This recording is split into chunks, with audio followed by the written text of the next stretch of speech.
Hey there, pioneers! In this video, I'm going to show you how to unlock Homing Sense Biomod in Subnautica 2.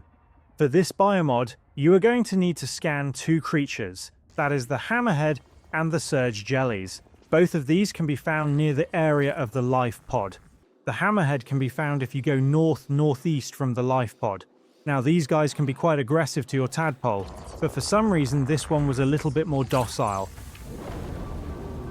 For the surge jellies, they can be found straight south from the life pod. Scan these guys fast as well, since they will electrocute you if you stay for long. Once you're done scanning both, you can now use the Homing Sense Biomod. How this upgrade works is that it gives out this lightning symbol.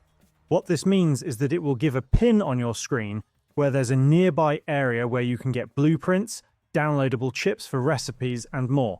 For example, this location right here to the south, where there's a habitat inside a cave and a wreck just to the side, both have lightning symbols, and that's about it on how to unlock Homing Sense Biomod in Subnautica 2.